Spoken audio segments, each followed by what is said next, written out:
Yo, what's good, everybody? Welcome back to the Blitz City Podcast. This is season 2, episode 3 of FBS Fridays with the panel. Now, before we get started, y'all know who we usually have, right? Our guy Kelly. He's missing. He will be missing tonight. He just got off work like 30 minutes ago. He's stuck in traffic. Y'all know how that LA traffic is. He just ain't gonna make it home in time. We'll catch him next week. But who we do have, all right, our guy Jason Watkins, right?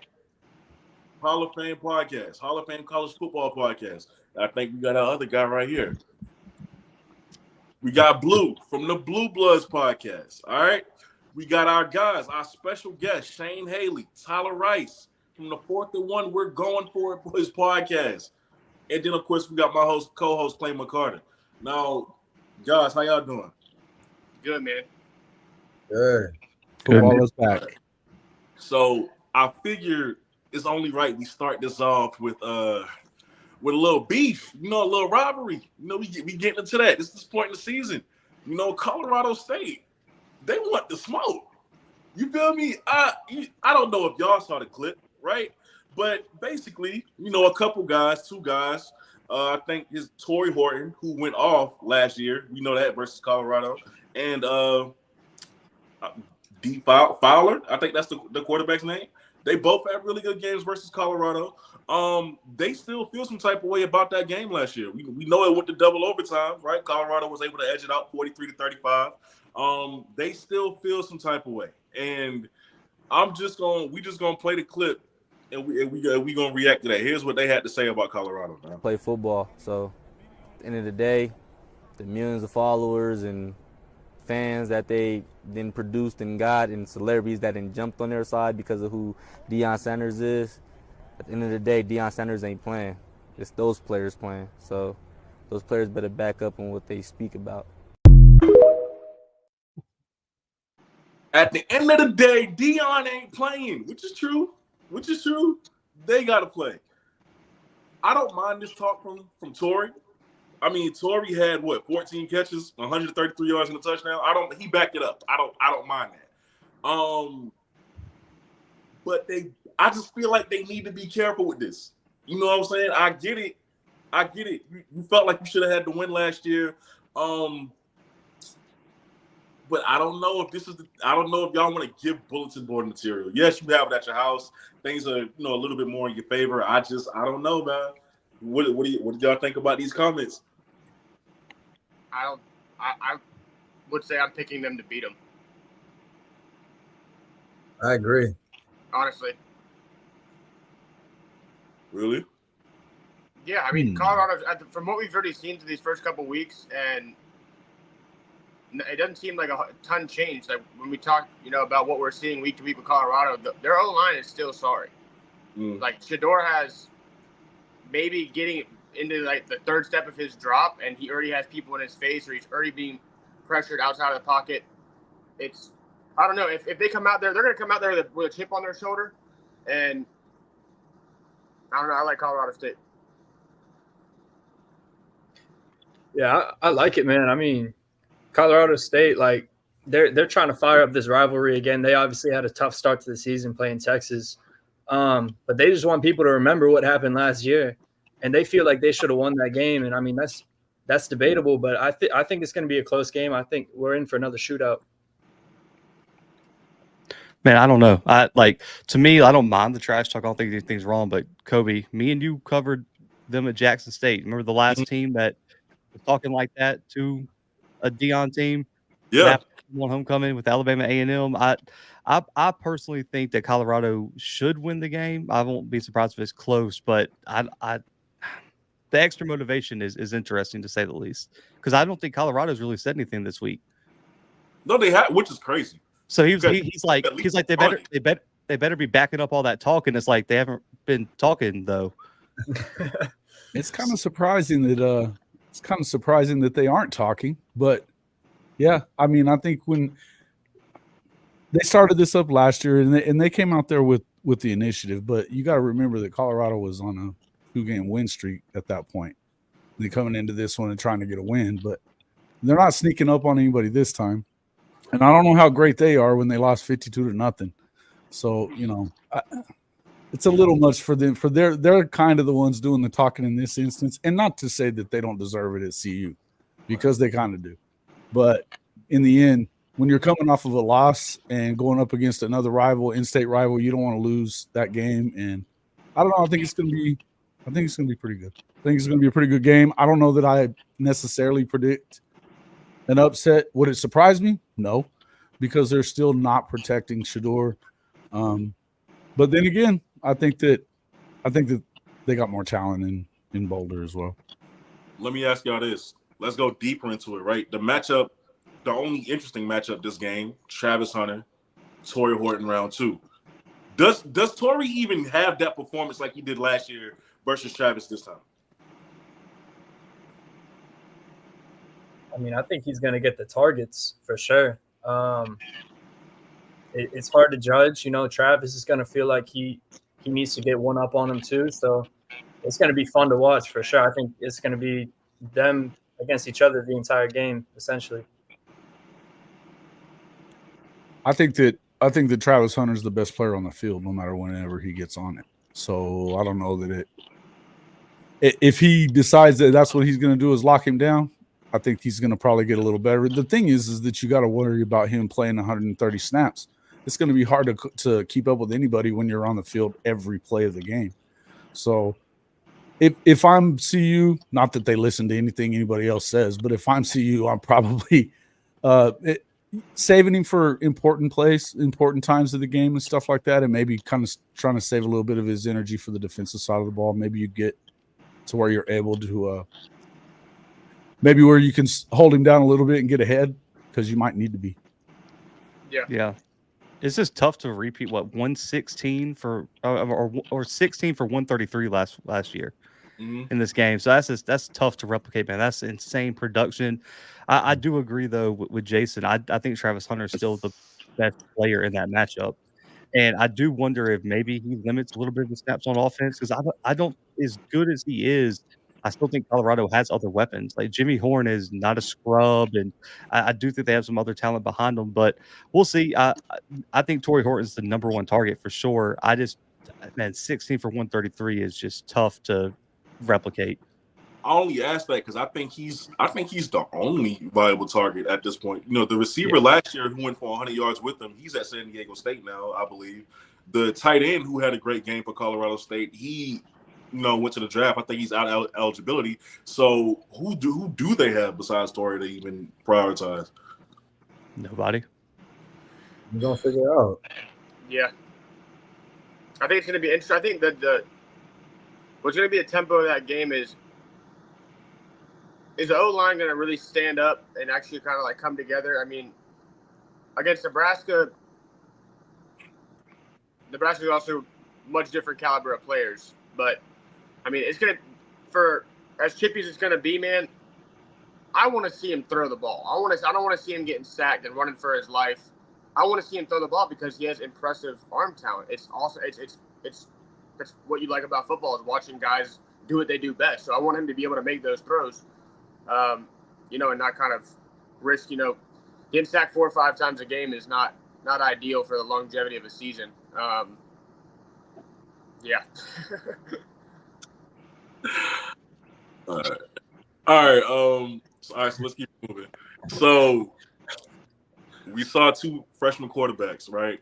These past couple of weeks now. DJ Lagway, who Clay, we talked about this after the last show. You had thought that DJ Lagway shouldn't even have gotten in this season. You thought he should have took the time to progress and everything like that, and then you didn't want to throw him into the fire.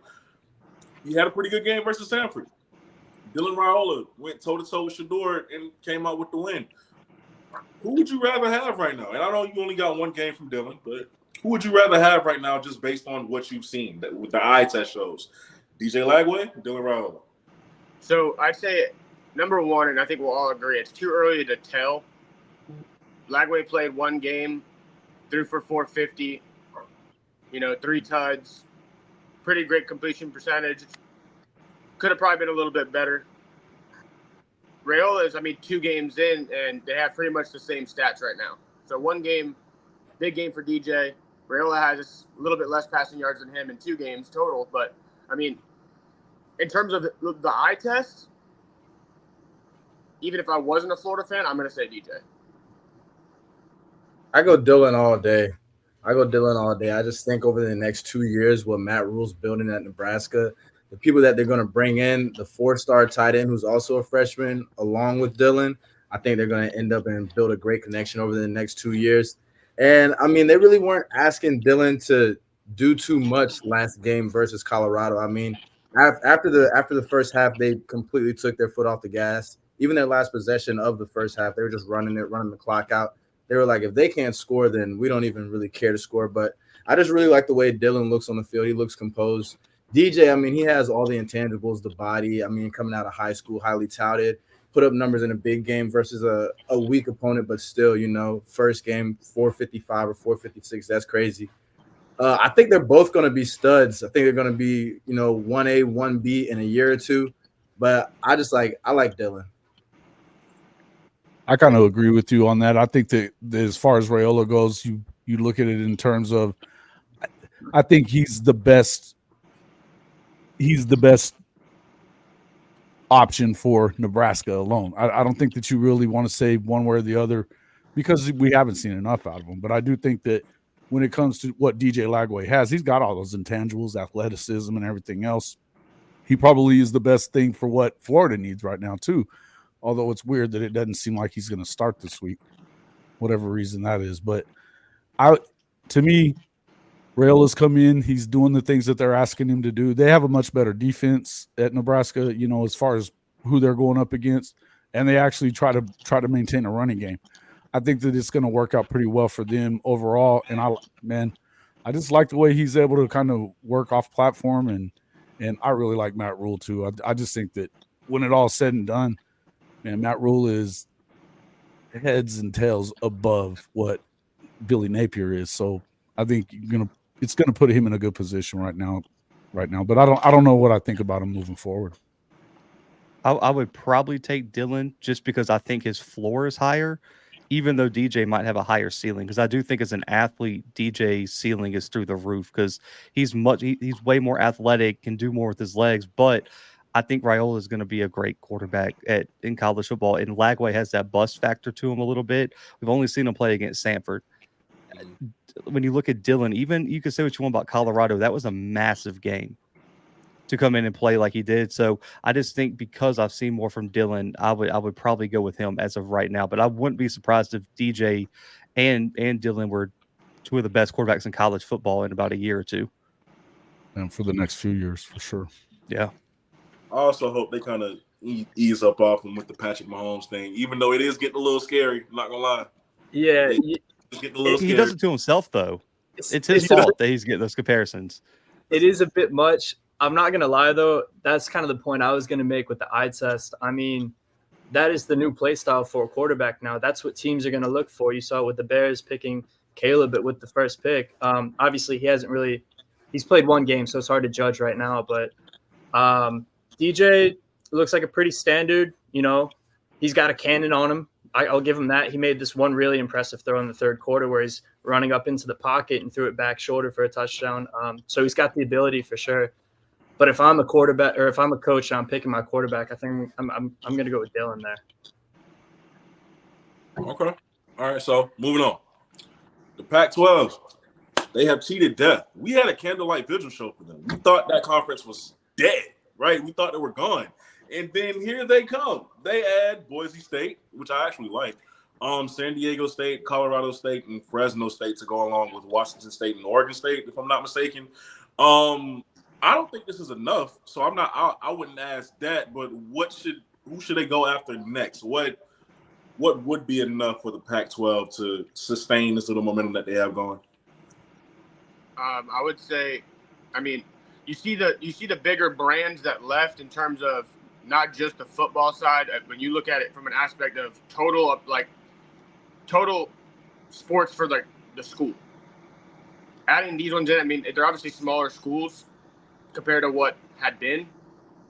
But I mean, picking up some kind of, I don't know, flip-flop hit or miss guys. I mean, at some point, I feel like maybe some other ACC teams might want to try to, bounce about the ACC, depending on what goes on with them. But I mean, add as many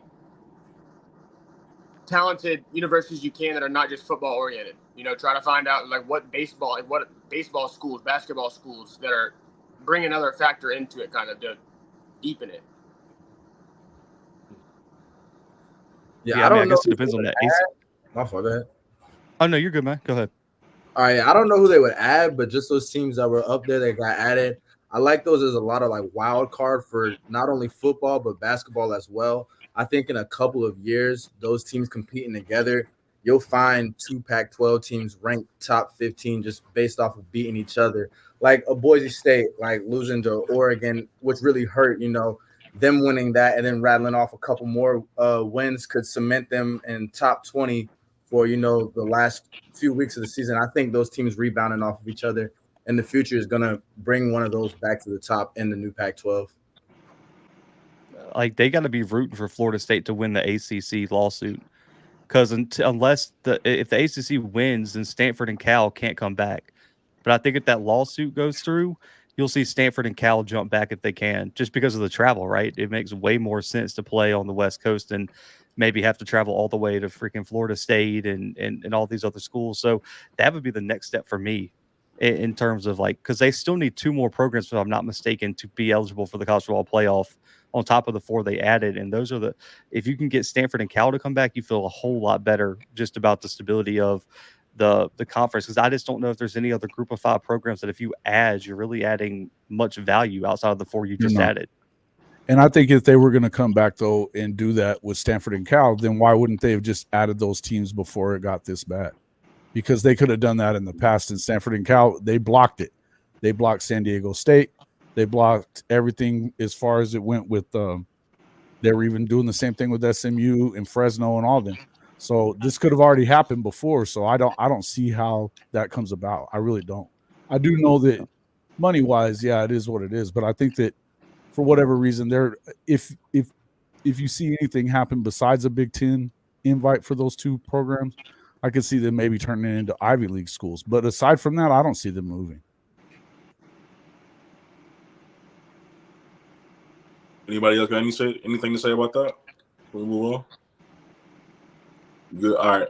So I want to talk about Lenore Sellers. We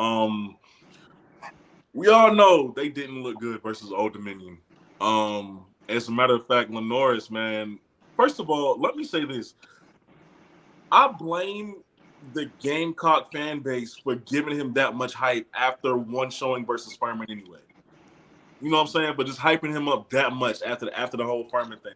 Now, I will say that I do like Lenore Sellers, and I do believe that at some point he could be a really good player, but I just don't think this is the year for him to do it. And unfortunately for him, he's received some hype. Like some people have hyped him up as, the guy after Spencer Rattler.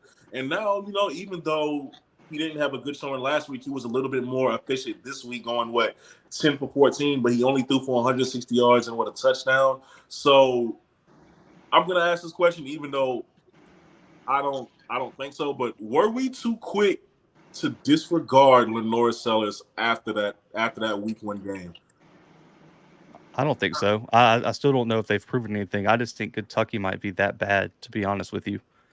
Because especially with all the all-season turmoil with the coach being on the plane and being turned back around from Texas A&M and everything like that. I'll say this: I will not disregard him if he looks good this weekend against what is it, LSU? Yeah. Tomorrow. With how good Miller Moss looked against LSU, that secondary has not looked good for 2 years now. So if he looks good tomorrow, we'll have a different conversation. But I still think you've got to take into account the 2 data points you have. He didn't look good a week ago. Then last weekend, I thought he looked better, but I'm still not ready to say he's the guy for the Gamecocks. Yeah. I feel like we haven't seen a ton of them. And like you said, maybe Kentucky is just not really that good. He looks like, for bigger body, athletic. You see some of the times where it seems like he kind of has to use his legs a little bit. He looks like he has a little bit of wheels to him. I kind of want to see take advantage of that and see what he can maybe, work with that. But I don't know. I know a lot of my friends are Carolina Clemson fans being in South Carolina, but I will say for some reason I've always thought that Beamer ball is corny. I've always thought Beamer's corny, so I don't know, for some reason I don't pay attention to him as much as I probably should, but I don't know. Hopefully it turns out good, because it's always good. I mentioned it in the podcast before too. It's always good being in South Carolina, seeing Carolina and Clemson both be at least above average. Clemson's obviously been above average for over a decade, but having that competitiveness to him, because it makes like that rivalry game, like being in South Carolina, like just like your in passing conversations kind of talk thing. It's kind of cool. Yeah, I would say y'all were too quick to disregard him. I mean, I'm a South Carolina fan, and I was on the boat of we suck, we're horrible, like the season's already over. But then Kentucky happened, and college football is extremely volatile. Like you got to judge it week by week, especially when you got a young guy like Lenoris. So I agree with Blue right here when he says I'll disregard him depending on this week. I wouldn't even disregard him. If he comes out, plays a tough game versus LSU. I mean, what is this, his third or fourth career start? So, I mean, I think this week in his young career could, change the trajectory of what he's got going on the next year or two. But I think tomorrow will tell us that. Yeah, on the flip side, I'm a Clemson fan. I was quick to write him off as well. It's hard to tell right now. They obviously put a beat down on Kentucky. I do think Kentucky gets ran through by Georgia this weekend, but we'll see about that. But yeah, it's early. It's a big game tomorrow. Obviously College Game Day is going to be there. A lot of hype around that game with LSU and South Carolina and Columbia. So I'm excited to see it. Fingers crossed that he doesn't play out. That's just a personal thing. Okay, so since you're a South fan, right, we're going to keep it here. We're going to go to Nick Harper. Because, I mean, the guy had a lot of hype, right? And understandably so. He's an amazing athlete. You know this. He's big. He's fast. He's strong. The kid, could have been an Olympic qualifier or something like that as far as track goes. Like, he's immensely talented. But it's been 2 weeks, and he hasn't recorded a stat. If I'm not, he hasn't recorded a stat. Yeah. What's going on there? What do you? I want to know your opinion. What do you think is going on there with Nicholas Harper, and why is this happening? It looks like Beamer's not trying to find ways to get him the ball, or, I mean, give the kid a jet pass or something. I mean, give him something. I mean, you got a guy with that much athleticism, and you have to find a way to get him the ball and do it more than, all right, you give him, 3 or 4 targets and he doesn't end up with a catch. Like, you still got to keep trying to get the kid the ball. Send him deep, do something, yeah. All he's going to do is if it plays out this way and he doesn't, start getting more looks, all it's fueling is a transfer. He's going to go somewhere that knows that he has a quarterback that is going to sling it, and he's going to go somewhere where he can get looks and start and put up stats. But I think that a lot of it has to do with the fact that he's not one to really work on his craft. He's not running routes and making sure that, and this is coming from guys that I know in the, that cover the program. I feel like that's kind of a Nick Harper thing. If you're that worried about being in the Olympics, which I don't understand because, you didn't make the Olympics, you're a football player. Get there and do your craft. I mean, you look at guys like Mazio Bennett. He's coming in as a freshman and putting numbers up. He had a big game last week, had his first touchdown. Obviously, shout out to Coach I, that's his nephew or whatever, but he comes in as a freshman, he comes in and gets it done. So, to me, that's a Nick Harper problem. When it comes to, I didn't get to say anything about Lenoris. I think that Lenoris Sellers is dynamic enough to do things that you aren't going to get out of Spencer Rattler ever. Of course, he doesn't have Spencer's arm. We all get that. But I think that when you have weapons like this, and with Nick, I mean, if you are Shane Beamer, get him deep. I would do something to get him deep and give it a shot, because with a guy like Lenoris, he's got a big arm. You can throw it down there and let him kind of run under. There's nobody really faster than him in the country. So I would do something with it, but you got to – I see a big guy like that. You got to make sure that he's running routes, and he needs to be working on his craft, because if he's not, then what are you going to do with it? I mean, there's other guys that are. He can jump out of the gym, too. I mean, athleticism is not a question. Facts. Yeah, I agree with both y'all. I mean, it's a tale as old as time. When you got a guy 6'5", 230, and has that insane athleticism, at some point, it's two things. Either he's getting blackballed, which rarely happens, but they try to make a case for it, or he's just not working for it, and it's something falling back on him. And so I was just on Twitter reading about it, and everybody's like, "Why isn't he getting the ball? Why isn't he getting the ball? Why isn't he playing?" It has to be a Nick Harbor issue, like. It's something mentality, or he's not putting in the work, or something that has to fall back on him. Because, like, yeah, we want to get him the ball, but if we're not even getting him looks to get the ball, that means that he's not doing something to deserve to get the ball, in my opinion. And they're doing fine first 2 weeks of the season, so like, I don't know. I think it's on him. Yeah, I mean, he didn't even have a good year last year, right? Coming out of high school, highly touted 5-star, 12 catches, less than 200 yards, only 1 touchdown. And then I think the release of the video game kind of blew up his hype even more. He's one of those guys that's great in the video game, but hasn't earned a ranking yet. And so I think that's what happened as well. Is like you said, I don't know if he's working behind the scenes. At the end of the day, you got to earn playing time in practice, and there's probably a reason he hasn't been trusted to get a target yet. Okay. Now, let's break down the games. What happened last? Let's start with Texas.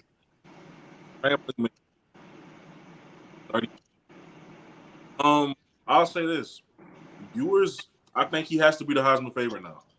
I think he needs to be in the lead. I think he looked poised. I think he looked really good against a defense in Michigan who I still believe to be better than what people would probably give him credit for after a loss like this.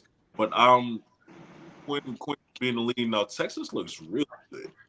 And it's still very early on in the season, and I still want to see them get to the gauntlet of the SEC before I put them in such high regard as guys like what's that former Alabama QB's name who now works for College Football Live?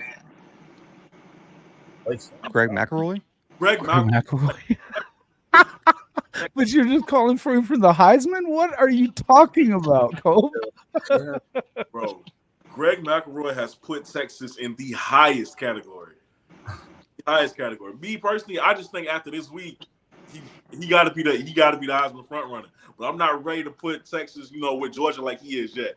So I don't know, man. I like you. I like how you was look. Now, of course, you being an Oklahoma fan, you feel differently on this, and we gonna see what is we gonna see what it's sitting on when y'all see each other. But how did y'all feel about this game, man?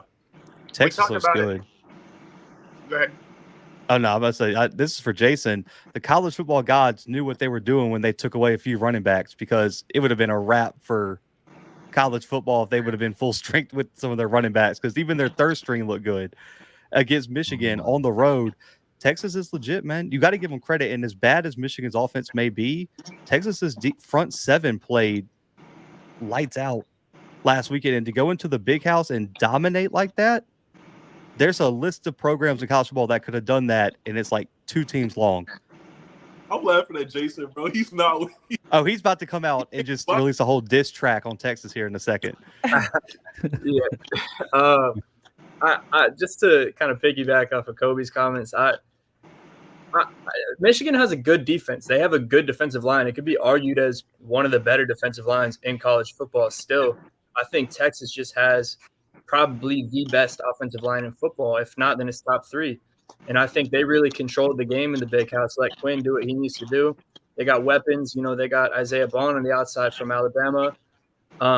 Gunnar Homestead, I can't remember his last name, but he had a great game as well, a career game for him. I think Texas is like that. I think they're in top 3 strongest teams in college football, and I think we'll be seeing them at the end of the year, honestly, in Mercedes-Benz. Yeah, I'd say we talked about it a little bit when I got to be a guest on their pod. Man, losing that many starters on both sides of the ball, as well as head coach and everything. I mean, they still have plenty of talent in Michigan. Talent's never a question in the University of Michigan. I mean, they still are always going to recruit and develop guys. Texas is the truth, man. I couldn't imagine what this offense would be like you said, Blue, with healthy running back room. I mean, CJ Baxter is poised to have, another year. Arguably you'd still say he's probably top 5 running back in the country. In terms of when the draft comes around, I mean, that's going to favor him too, depending on how this injury heals up and stuff. But man, Texas is for real. I think it's a potential, depending on what week is the Texas Georgia game. Sometime in October. The week right after Oklahoma and Texas.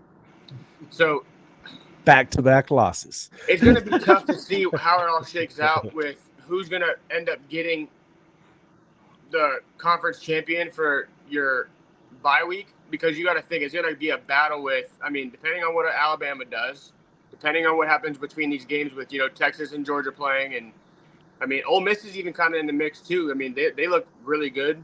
But it's going to kind of depend on, having them all play each other. But I don't know. As it seems right now, I mean, I'm agree with you. I think he's probably the favorite to win Heisman. Jason, say it. Well, no. Well, What the fuck out of here? Kobe, what did Kendrick say? Let the party die? That's what Jason's about to come in here and do. You're going to hear like a ominous beat in the background. Oh, you guys are killing me. Last year they looked really, really good in week 2.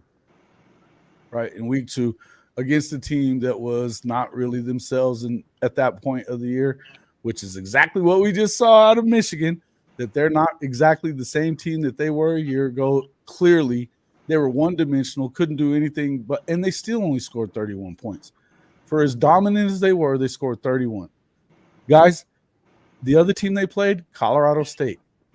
What the hell are we talking about? The guy hasn't done anything yet. He beat a Michigan team, a good Michigan team on the road. I give him props for that. And I would have told you that I didn't think they were going to go over there and be tough enough to do that. But defensively, they have not been tested yet, period. And that's where they're going to get tested when it gets to the SEC, even with some of these teams that you don't look at being that strong. They lost the big 11 guys from the best team they've had in 15 years. And all of a sudden, we're just saying they're reloading and they're going to be just as good or better. On defense especially, I'm not worried about what they do necessarily on offense. I think they're probably going to be pretty good there overall. But in the end, you have got to do more on defense, and they're not going to do that. Heisman Trophy quarterback, get the fuck out of here. Whenever he plays a team that's going to, like Oklahoma and then like Georgia the week after that, Quinn is going to fall apart. He's done it a bunch since he's been at Texas. He's not as good as everybody acts like he is. It's crazy. It's just crazy. I'm not gonna go. I agree with that. You don't, bro. Yes, I do. No, I think they should already throw Arch Manning in there. He just likes Archie Manning. That's crazy. Okay, and he likes Oklahoma. We got different reasons for agreeing. All right, now let's talk about Notre Dame. Let me start by saying I'm happy this happened to Notre Dame. How you feel about Texas is how I feel about Notre Dame for one reason and one reason only. Join a damn conference. I'm tired of it. Every single time. Until you join a conference, I want this to keep happening to you. But if we're being real, what did you think about this? What did you think about this upset? Because this kind of upset makes me look at Notre Dame, and I would say to myself, the only way I would consider you for a playoff spot at this point is if you run the table after this. That's the only way. And even then, I'd probably have to, look at you a little bit. You know what I'm saying? So, and it's Northern Illinois, man. They paid them, $1 million for this game? Yeah, over. And you couldn't score more than 14 points? I mean, any Notre Dame, anytime they get upset, I'm never really surprised. I mean, they do it every year. They just lose, like, out of nowhere. So they just did what they always do. So, I mean, they're just being Notre Dame. I think Notre Dame fans are going to be the biggest NIU fans for the rest of the season. I mean, they need Northern Illinois to be a strong team. And Northern Illinois has NC State in a couple weeks. So I think that's very important for Notre Dame's playoff chances, even if they do win out. I mean, I feel like we'll all kind of know. I mean, it's the same song and dance that Notre Dame does. I mean, they lost to Marshall last year. They lose to a random team, and you're like, how did you lose that game? But they find a way to make it happen almost yearly. Join a conference. That's the main focal point. Anytime we talk about Notre Dame, is join a conference.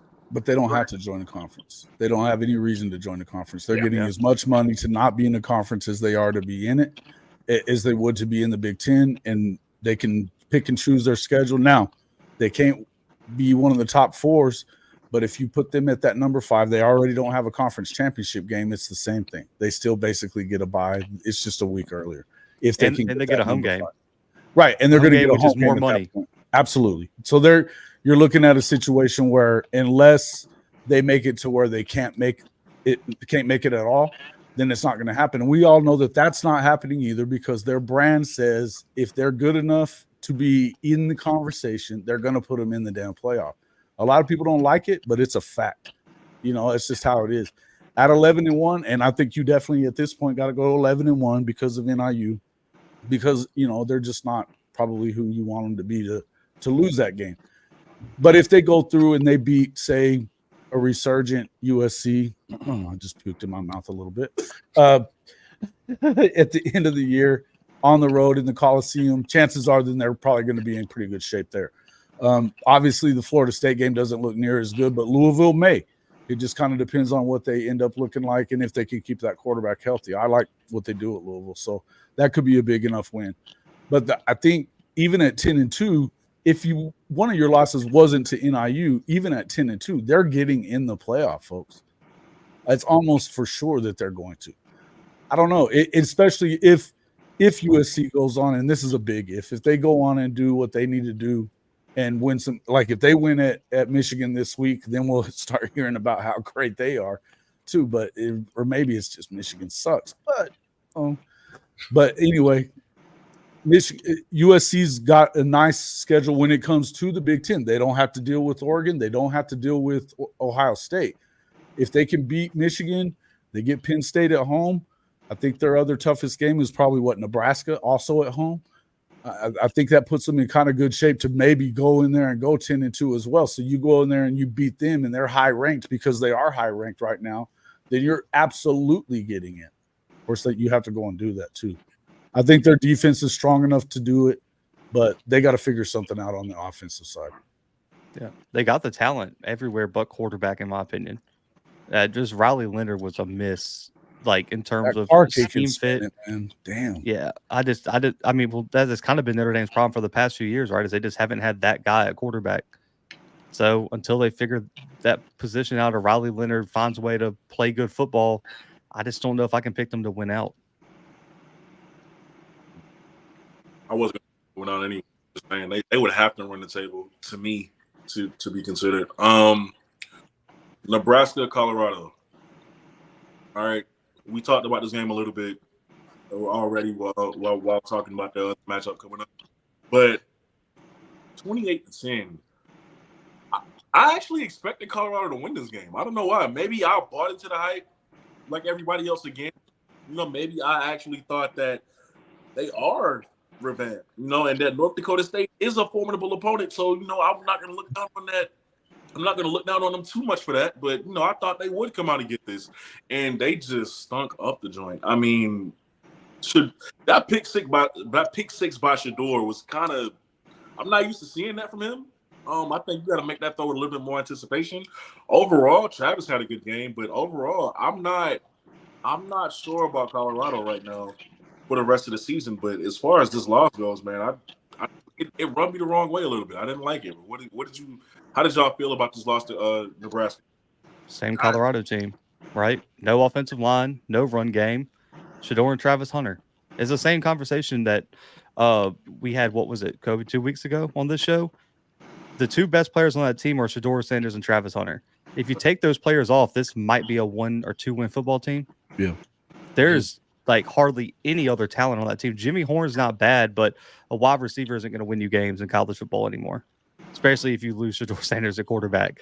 But it's just getting depressing to watch that offensive line. I mean, they're going to get Shador seriously hurt. And it's to the point where it's like, if it continues and they're sitting at, let's just say, like 1-5, if I'm Shador, I might be pulling a Jamar Chase and just being like, I'm out. I'll see y'all in the combine. Because I'm not about to get hit 70 times a game. Like, he can't take another 60 sacks this season and feel good about going to the league, especially because when you're a high draft pick, unless someone trades up, you're going to a terrible team, and you're seeing what's happened to Bryce Young in Carolina. Can you imagine taking another 70 sacks this year in Colorado and going to play behind that Panthers offensive line? Good luck. That career is not going to last very long.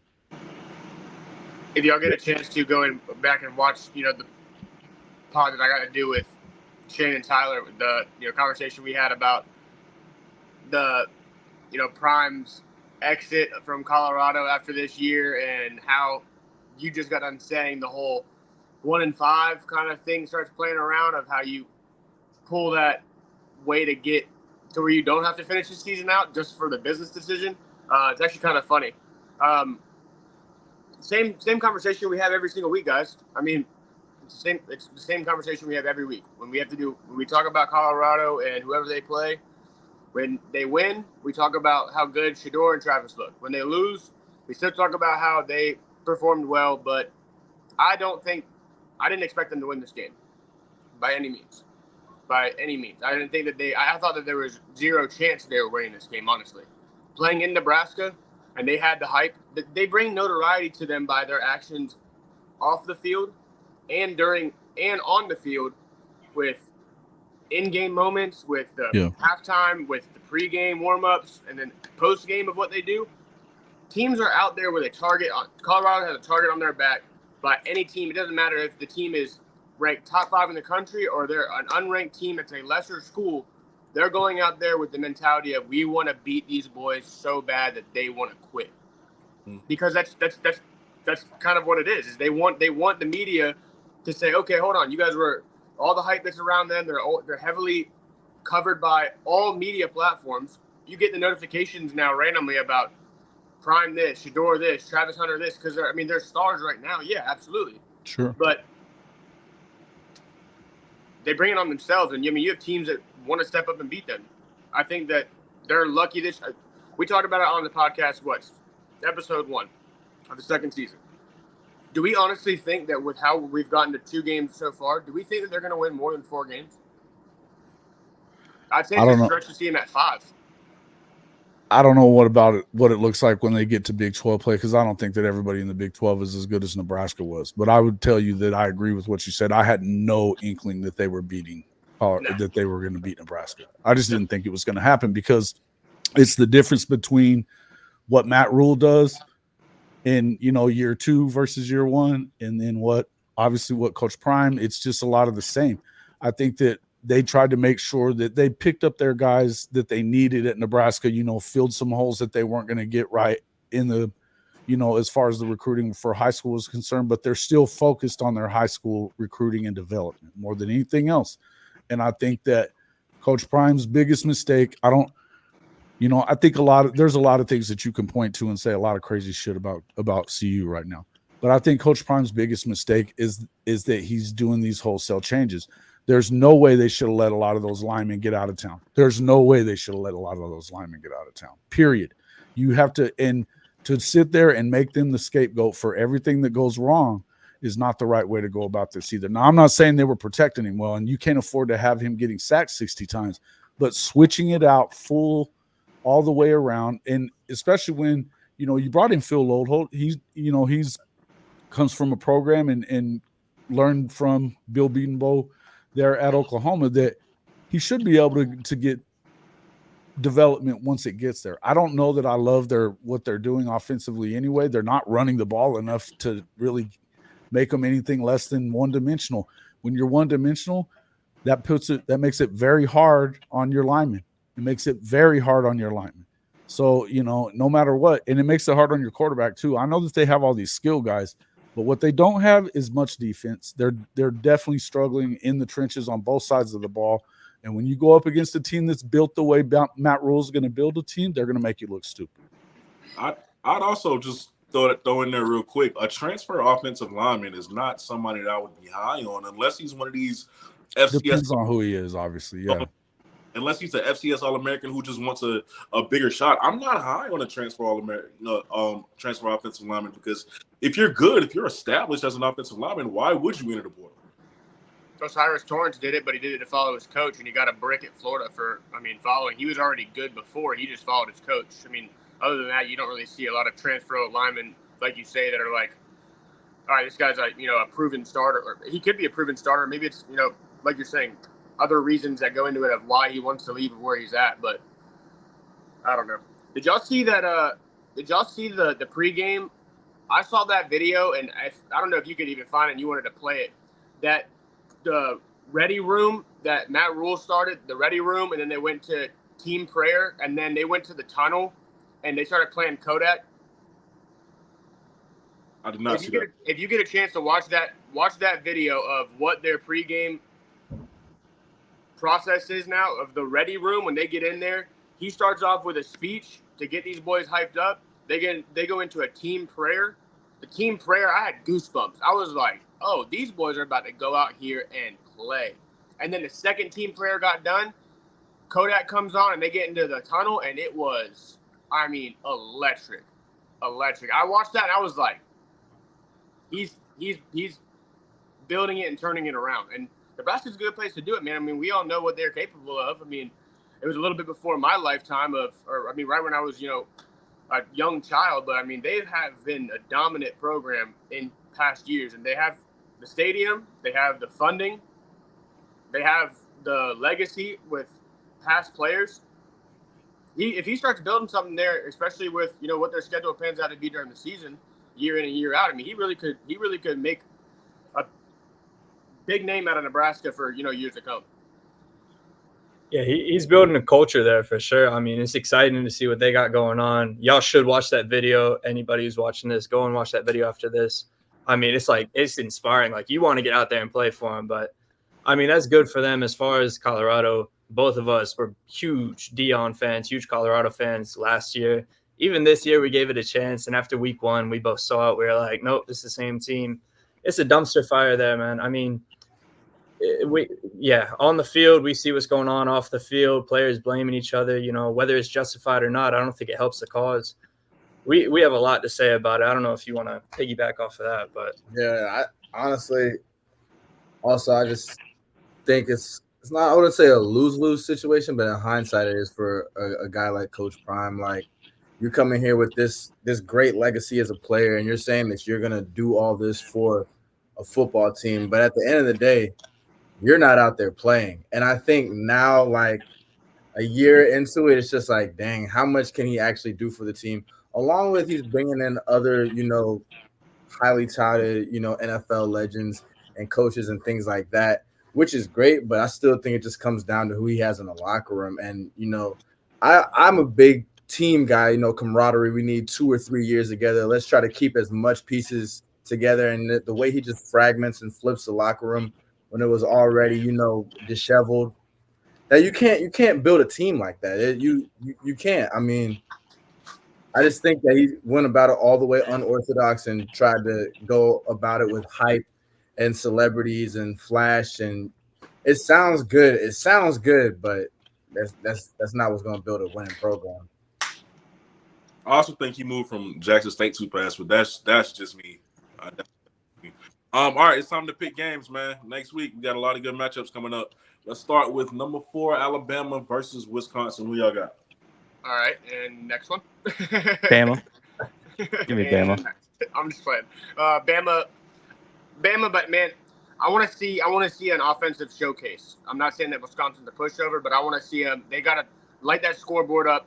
Show me a 40-point game at least on the offensive side. I don't know what the defense is going to do in terms of expectations of what Wisconsin thinks they're going to score or anything, but that USF offensive showcase with Bama last week was just like, all right, come on, man. Like, y'all have the ability to score much more points. Let's figure out a game plan and I guess figure out. I know it's still early, knock some rust off, losing Saban and all that, but I need to see the roster's there, man. I got to see a offensive showcase this week. I was gonna say after that USF game, was struggling for what, 3 quarters? I think halftime was 13-6, if I'm not mistaken. The problem is they did it last year, so it's like I'm not going to hit the overreaction button because I can now. If they struggle this weekend, we might have to have a conversation with Georgia coming up. But it wouldn't surprise me if Milroe goes out there and throws five touchdowns, and just looks amazing because he did it last year. Yeah. Or runs his Yeah. legs off. Yeah, or runs for 5 touchdowns. Yeah. Either one. Yeah. And I think that they're obviously you saw some issues with them last week against that defense, with USF. But I also think that once they figured out what they needed to do, you saw them kind of blow up there at the end. It's probably going to carry over. Yeah, I got Wisconsin getting beat pretty good at Camp Randall. So yeah, it's Bama. You had me in the That first. was a little pump fake. It was a little pump fake. I'm taking Bama. I agree. Their offensive showcase against USF. It has some question marks. I didn't watch too much of the game, but I think they're going to come out and win. I think they need to prove a point here. I think Kalen DeBoer needs to prove a point here too. So I'm taking Bama pretty big. Same. Okay. All right. Game of the week. College Game Day is going to be here, right here in Columbia, South Carolina. If you are in the Columbia area, good luck tomorrow. Number 16 LSU at USC, man. Don Staley picking the game. You know what I'm saying? Guest picker. It's going to be lit. We all got, even though it's pretty much obvious. LSU. USC. It's a tough place to play, man. I will say, going up there with, friends that have, attended the school, you go up there and hang out with everybody and the tailgates and seeing the vibes. A night game, day game, really just South Carolina tailgates, and they show up. It's a loud stadium, and I was there the week that Georgia came in ranked number 3, and South Carolina put them to bed. No problem. There's a chance USC can win this game, but it's going to be previous topic that we talked about. What the North Stars is not going to have to necessarily go out there and win the game for them, but he has to be able to put a competent enough game together to put them in a chance to at least put them in a fight to at least have a chance to have LSU make a couple of mistakes. Because honestly, LSU hasn't really impressed me very much so far, based off of the transition from losing Jaden and going to Nussmeier. Harold Perkins is a dog. We know that. But I don't know. We'll see. I'm going with LSU, but I think that South Carolina definitely has a chance here. Okay, so when I compare the two USCs, just because that's who LSU will have played so far in bigger games, South Carolina has 2 elite edge rushers, and the one thing that they have shown so far out the last 2 weeks is their defense is much improved, much more consistent, and can definitely get in that backfield. If Lenoris can use his legs and pick his spots, maybe even get a Nick Harbor sighting, I'm saying, and being a USC fan, and Clay follows the team probably just as much as I do, it just sometimes it just gets a weird feeling where it's just like, like they're going to win this game. And I think that people are really counting them out. I just looked on the ESPN predictor. We know that means nothing, but it's got it 50-50, which is kind of crazy because I thought it would have been 80-20, but I got to go USC. I think we end up ranked and, rattle off a few, but yeah. USC's got a staunch defense. I'll give them that. I think it's going to be a close game. Columbia is a rocking environment on its day. I'm taking LSU in a close one, though, but Nussmeier is going to have some difficulties getting points on the board at first, I believe. That freshman y'all got, you see some of the moves this kid is making. When they show you his one-on-one plays of him being that close with his pressures, the moves he's making against veteran O-linemen at that young, 3 more years with the weight he's going to put on and everything and polishing that craft, he's going to be a problem. He already is a problem, but he's going to be a dog. His ability to bend, he's fast too. All right. Got Boston College, Missouri. You gonna let me pick that game there, Cole? Go ahead.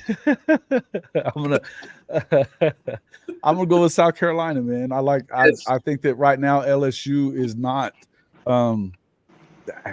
they're having trouble with a lot of things, and I think defensively they didn't really help themselves at all.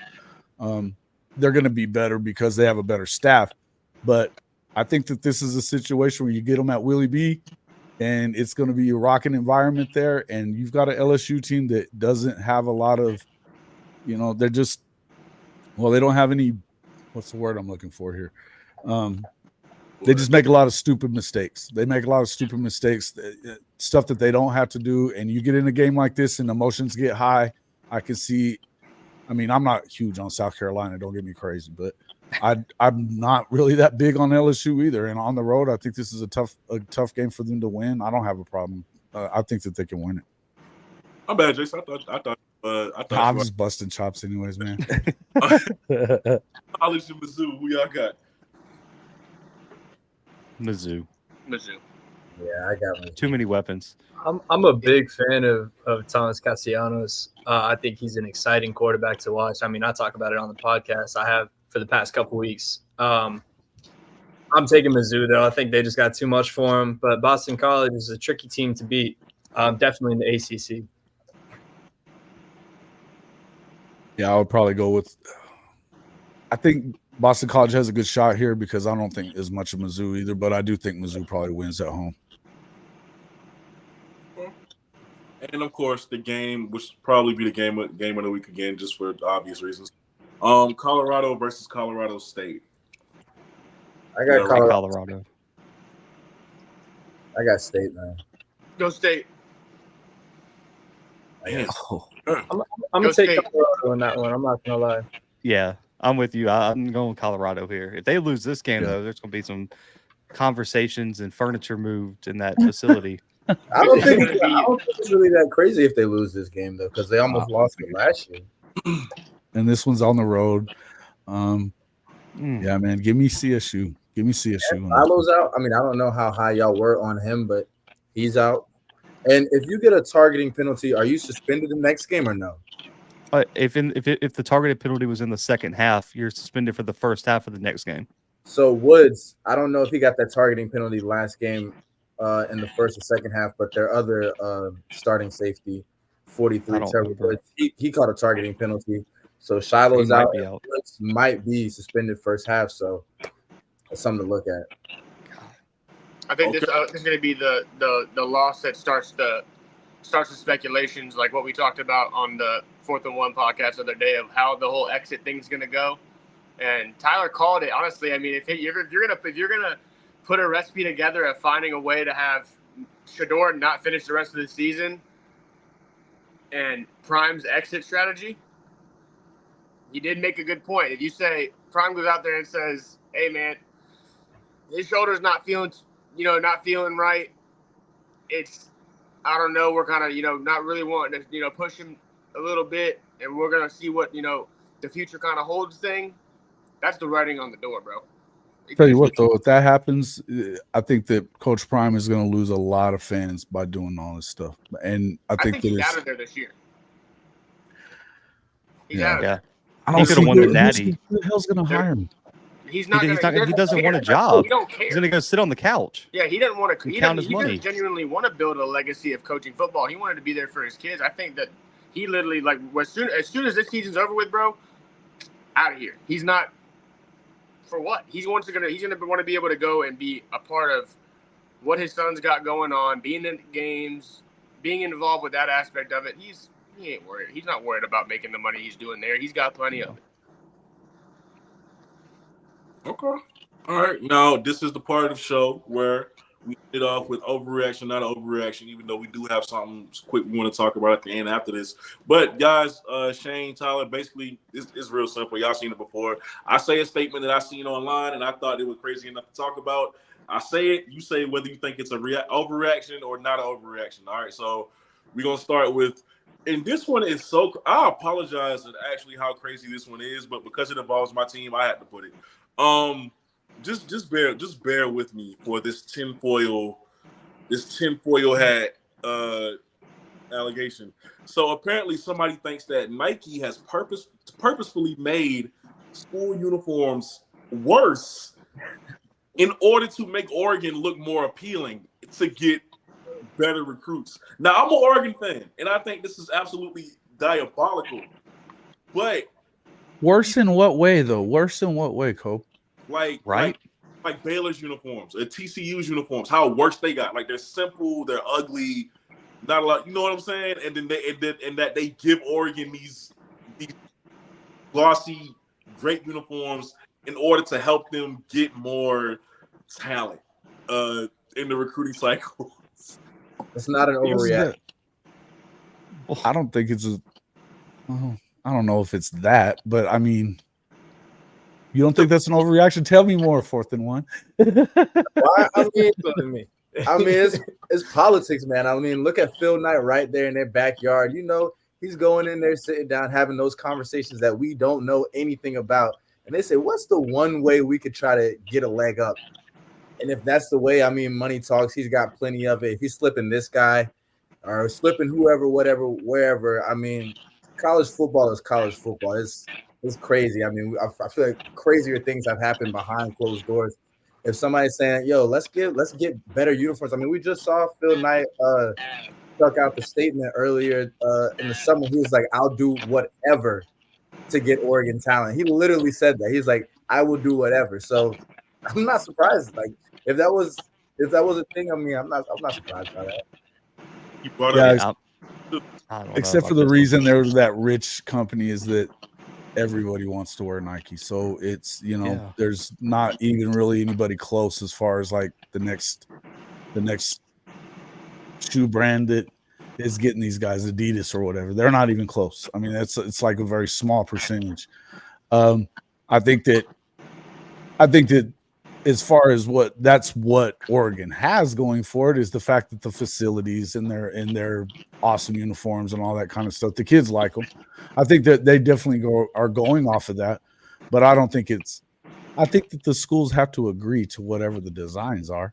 They do. I mean, you know, I feel like I think it's an overreaction. I think it's kind of weird. If Baylor do that, that's all right. Overreaction, not overreaction. This is the last one. Texas has now joined UCA, the top tier of college football program. Jason's gonna have a stroke here in a You second. guys have got to be fucking kidding me, man. Overreaction. This came from Greg McElroy. This didn't come from me. This came from Greg. No. Who's all in the top tier though? Like, what do we consider in top tier? Like, can we define that? Like, college football playoff contenders top tier or national title contenders top tier? I felt like he meant title contenders top tier. That's insane. I don't think that's an overreaction. Like, is Texas a top 5 team in college football? Yeah, probably. They freaking. It's an overreaction. Jesus. I mean, how big is that top tier? Clark has won more than 10 games one fucking time in 10 years, and we're talking about him as this great coach and that a great program. Texas knows how to screw up. A wet dream, man. They can fuck up a wet dream every time. Believe it, it'll happen again. They have the nice little freaking easy schedule when it comes to the SEC. They do. They handed them a schedule that they should be able to handle, and they will lose 4 games this year. Watch it happen. Guys, I'm telling you, you're loving on them too early. Just wait and see. Can we put that in this section? What he just said, can that be a reaction, underreaction for next week? That's crazy. Watch it happen. Who were they losing to this year? They're losing to Georgia Oklahoma and and Georgia, and they would. And you don't think they can lose to Texas A&M on the road at Texas A&M? Because I do. I'm not buying that. I'm not buying that. Okay. Texas A&M scored like I'll tell you 6 this points. much too. I don't believe in A&M's offense. The Texas A&M couldn't move the ball. A&M's going to end up going to the other quarterback because they have to with this offense. And by the end of the year, things could have changed. And I'm telling you now, they just peaked last week. I can see them not just losing. They could lose that one. I was already expecting them to lose one of those games with either Arkansas, maybe Kentucky, maybe Florida, depending on what's. Now, I don't really think much of Florida. Watch Arkansas, though. They're going to fire that coach at any minute now. And it'll be Bobby P's team, and they've got a nice little offense that they can get moving if they just have somebody that isn't, totally out of his mind. And they hate Texas as much as anyone. Believe that. They've won 3 in a row against them. The thing is, they can lose a game, and you never know what can happen with them. You just don't know how I'm telling you, man, we've watched this for so many years. How in the world would you trust and believe in Sark? How in the world would you do that? Who would be your top tier then? Like, it would be Georgia. Ohio State, I think, are the top 2 right now. So that'd be the only teams in your top tier. tier. I don't think that the top tier's got a lot of people in it. Fine. I don't think there's a lot of people in it. I'd say top tier's got to be based off of how relevant have you been? Alabama would be another one. For your last, I'd say being top tier. What is your last decade? Might even be too long, but what's your last 5 years in terms of what are you doing consistently in and out? Clemson has 2 national championships in the last 10 years. Alabama obviously has what they have. You have Georgia doing what they've done and are still pretty much doing. Michigan just won a national championship. Ohio State has won a national championship in the last, 2015 they won a national championship? So, I mean, you start, and then you have the people who are consistently above 10 wins. Right. That would be what I would say is your top tier. Who is fighting for either at minimum you're in a New Year's Six Bowl, what used to be, or you're going to try to play in the playoffs. Those are my top tier teams. My top 4 seeds are whoever's the most consistent out of those over a 5-10 year stretch. That's my top tier team. Now, so in terms of where they are right now, they're a top 5 team regardless.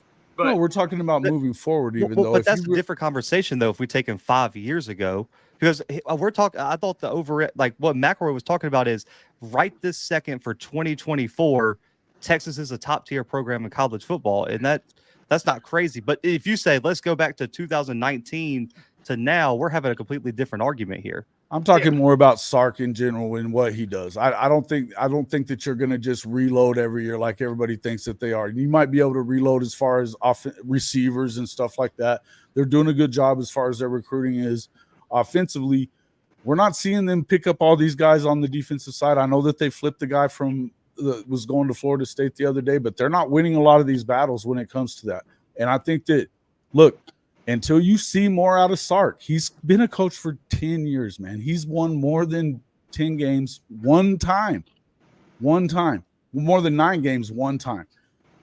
How you would think that is going to move forward. And look, I mean, we still haven't seen them do anything big. They haven't beaten a big time team. Michigan lost way more than they did even. And look, I think we just have to wait and see with it. But I'm telling you, they will lose a game that they shouldn't lose, at least one that they shouldn't lose. And when it comes down to it, we've seen them shrivel. I don't see them being a top-tier team. I'm looking at – I would add Bama in there because, look, Kalen DeBoer's beaten Sark 2 years in a row with less talent. You put him in a game with a guy like that, a coach like that, they're going to beat the crap out of him if they say in a playoff situation or whatever, or if you truly believe that they're going to get to that SEC championship game, which I do not. But I think that I'm just telling you, there's going to be these teams like Oklahoma, like Georgia, that are going to beat the shit out of them, and then you don't know what's going to happen. Yeah, just real quick, I don't want to spend too much time on it. For this year, I agree with Blue over that. I think that I don't think it's an overreaction, but for the past few years going forward, I mean, matching up with Kirby is like trying to match up with Alabama the past 10, 15 years. I mean, it's like, but what Kirby is doing right now with Georgia is, I mean, people have looked at it and compared it to what Nick Saban was doing with Alabama at the same age. And what Kirby is doing is almost more impressive than what Nick was doing at that age. So I think he's building a legit legacy, a dynasty there. I think it's going to be hard to match. For this year, though, I think Texas is going to be up there. Now, whether it keeps going, I know, like you said, they flipped. I got his name right here. Myron Charles, defensive lineman, 4-star from FSU. I think they'll continue to get more and more recruits. You know, I'll end it with this: that game against Georgia this season. I'm looking forward to that one. That's in Texas too. That's a huge game. Huge game. Okay. I just want to say, Lemon calling UT like uterus. I love that. I'm gonna be honest with you. I absolutely love that. Like, God to your creativity, bro. Listen, bro. Hey, OU fans are nothing if not loyal to the brand. All right. Now before we get out of here, guys, y'all had something that y'all wanted to bring to light as far as what you had going on with another podcast called 4th and 1 by Cam Newton. Y'all wanna bring light to that right now? Yeah. So we actually started this 4th and 1. We started this in September of 2022. And we had to sit on it for a while because we're both in college. He just graduated. I'm in my senior year right now. We had to sit on it a little while before we could go get it trademarked and, start doing it legitimately. We got it trademarked and cleared. What was that, May of 2023? Yeah, and then it was fully registered just this past July. Yeah, so once we got that, we started, going to different schools, going to different games. doing our thing, going to the games, reviewing the town's nightlife. And then around October, Cam started his. And so we've been trying to reach out and talk to Cam because we own the trademark and he is actually infringing on our name legally and it's registered now. And we were just trying to get in contact with him in any way. So anybody out there watching this, if you ever see a Cam video, drop our handle, drop our tag, drop a comment. We're just trying to get a word out there to him, man. Yeah, man. I mean, we just to piggyback off of that real quick, we want it handled amicably. Like, obviously, we grew up watching Cam Newton. It's nothing personal, but like, what can you expect us to do in this situation? We can't just sit back and let it slide while he's using the same name. Because truth is, he's Cam Newton. I mean, if you look up 4th and 1, he's already got 100,000 subscribers on his YouTube. Same with Instagram like that. His name pops up first, so we're in the shadow of it. So, I mean, yeah, I think the biggest thing is just trying to get in contact with him, work out some sort of deal, and and then move forward from there. I think having that, was a cease and desist, draft letter that you guys have with the attorneys and stuff. I think that's definitely, a smart play, especially with, obviously us being younger and not like wanting to find outlets and doing it professionally and legally through the system the way it's supposed to be handled instead of, you guys easily could have went on and started making every single video about like, screw Cam Newton, blah, blah, blah. Yeah. But also making it be brought to light by, commenting on his thing saying, this is our name. We've been doing this. Cam Newton has, used our name, trying to raise awareness to it because obviously it is smaller. Cam Newton's he just thinks he's going to be able to walk all over you guys is what it is because he's the big name. And if you let him do it, then he will, so don't let him do it. I would go ahead and make him buy the name from you if he's going to continue with it. Absolutely. Yeah, I mean, we would like to even like work with him. Like, I mean, it's Cam Newton. Like, we're fans. So, I mean, it's nothing like bad blood or anything. And we think with our name, he could take it even bigger if we could get in his ear to try to tell him an idea that we have because we think it's $1 million idea. It just needs to be executed the right way. And we just think it's a perfect opportunity to link up right there. All right. For sure. Absolutely. I mean, it's definitely something if y'all want to, kind of just make sure that you tune into them. I mean, they're, getting in the process now of starting to like really get stuff going with, posting and they do short clips and stuff. It's going to be popping up on your reels. If you, shoot them a follow, the videos are published to YouTube, kind of the same thing that's here and kind of just, stay tuned and kind of see how that whole thing, plays out. Yeah, for everybody, just quick plug. This is our over here. This is our social tag on everything YouTube. We mostly post on TikTok for our clips, but Instagram as well. YouTube every week, Thursday at 5:00, we post videos similar to these: college football talk, NFL talk. That's our biggest things, but mostly anything sports. So we'd really appreciate the time of day for y'all to check it out. And Yeah, y'all, please go subscribe to the 4th and 1 Boys podcast, man. They do great work over there. Okay. I'm going to start right after this just to make sure, because I don't know if I did that, but I'm going to definitely do it if I didn't right after this show. I can't wait to watch more of y'all shows. I watched y'all show with Clay. Loved it, man. Listen, I love y'all show, man. So I'm glad that y'all are able to join us tonight and get awareness out of what y'all are currently dealing with Cam and the whole name situation. But again, thank y'all so much for being on the channel. I would love to have y'all back, actually. Jason, you already love to be back, man. This was a lot of fun. Yeah, every Friday, 8:30. Yeah, every Friday, 8:30, we do this. We recap every week. Y'all, a lot of y'all are here from Jason's podcast anyway, but if you aren't, please subscribe to my man Jason because, hey, nobody has takes like Jason, bro. Nobody has one-liners like Jason. All right, that's what. Especially about Texas, he'll let Texas fans know what's up. Okie Light can get it too. Mizzou can get it usually, but yeah. Hey Jason, I'm trying to find your Instagram. I'm typing that in. It's at JW_HOF. That's the HOF CFB is actually the YouTube. So I'm going to find you guys right now too. All right, man. And then of course, y'all know Blue with the Blue Bloods podcast. You know what he does. He's one of the biggest guys in this thing, in the sports media thing, especially at the FCS level. So I mean, Blue's an encyclopedia. Y'all know this already. Okay. So Thank y'all. Thank y'all so much for tuning in. This was like the biggest turnout we had so far this year. We're going to catch y'all again next week. All right, when we recap all these games and talk about, whatever has happened in this week of college football, because there's always something. Thank y'all so much for tuning in. We'll catch y'all next week. We out. Thank you.